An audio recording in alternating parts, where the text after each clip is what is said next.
ಅವರು ನಾಯಿಗೆ ಬಿಸ್ಕೆಟ್ ಎಸ್ತಂಗೆ ನಮ್ಗೆ ಎಸ್ತರು ನಾವು ಆಯ್ಕೊಂಡು ತಿನ್ಕೊಂಡು ಈಗ ಅವನ ಅದನ್ನೇ ಹಿಡ್ಕೊಂಡು 2,000 ಮೇಲೆ ಎಲ್ಲ ಏರ್ಸ್ಕೊಂಡೈತಾವ. ಒಂದು ಪ್ಯಾಕೆಟ್ ಎಣ್ಣೆ 160 ರೂಪಾಯಿ. ಕಡಲೆಬೇಳೆ ನೋಡಿದ್ರೆ 200 ರೂಪಾಯಿ ಕೆಜಿ, ತೊಗರಿ ಬೇಳೆ ನೋಡಿದ್ರೆ 250 ರೂಪಾಯಿ ಕೆಜಿ. ಏನ್ ಜೀವನ ಮಾಡೋದು?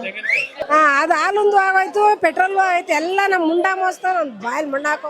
ಅವ್ನು 2,000 ಯಾರು ಕೇಳಿದ್ರು? ಹೆಂಗೆ ಕೇಳಿದ್ರು? ಪುಸ್ಕಟ್ಟೆ ಬಸ್ ಕೊಡು, ನಾವು ಜೂಮಾನ್ದಲ್ಲಿ ಏನು ಬಸ್ಸಲ್ಲಿ ಓಡಾಡೇ ಇರ್ಲಿಲ್ವಾ? ಪುಸ್ಕಟ್ಟೆ ಕೊಡು ಅಂತ ಕೇಳಿದ್ವಾ? ಅವ್ನು ಗೆಲ್ಬೇಕಾಗಿತ್ತು, ಅದಕ್ಕೆ ನಮ್ಮ ತಲೆ ಮೇಲೆ ಐಸ್ ಇಟ್ಬಿಟ್ಟ. ಎಲ್ಲದು ಬಾರಿ ಒಂದು ಹಬ್ಬ ಮಾಡ್ಕೊಂಡು ತಿನ್ನಕ್ಕಾಯ್ತಲ್ಲ ನಮ್ಮ ಕೈಲಿ. ಎಂಥ ಬಡವ್ರ ಅದು. 500 ರೂಪಾಯಿ ತಗೊಳ್ಳೋದು ನಾವಂಗೆ 4 ಸಾಮಾನು ಬರೋಲ್ಲ. ಹೆಂಗ್ ಜೀವನ ಮಾಡೋದು? ನಮ್ಗೆ ರೈಟ್ ಕಮ್ಮಿ ಆಗ್ಬೇಕು. ಯಾವ ಬಸ್ಸು ಬೇಡ, ಏನು ಬೇಡ, ಬಸ್ಸೇ ಬೇಡ ನಮ್ಗೆ. ಒಂದು ಕೊಟ್ರು 4 ಕಡೆ ಕೀಳ್ತಾವ್ರೆ. ಲೈಟ್ ಬಿಲ್ ಇಲ್ಲ ಅಂದ್ರು, ಫ್ರೀ ಅಂದ್ರು. ಈಗ ನೋಡಿದ್ರೆ 100, 150, 200 ರೂಪಾಯಿ ಬಿಲ್ ಬರ್ತದೆ. ಇನ್ನೂ ಕಮ್ಮಿ ಯೂನಿಟ್ ಕೊಡ್ತೀನಿ ಅಂದ, ಜಾಸ್ತಿ ಮಾಡ್ದ ಯೂನಿಟ. ಅಲ್ಲೆಲ್ಲಿ ಕಮ್ಮಿ ಬರ್ತದೆ? ಒಂದೊಂದು ಮನೆಗೆ 300, 400, 500 ರೂಪಾಯಿ ಬಿಲ್ ಬರ್ತದೆ.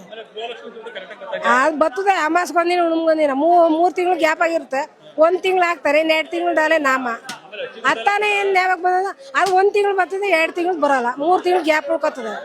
ನಾನು ಕೊಟ್ಟೆ ಖಚಿತ ಉಚಿತ ಅಂತೇನು ಕೂಗಿದ್ದೆ. ಯಾವ ಪುರ್ಸೊತ್ತ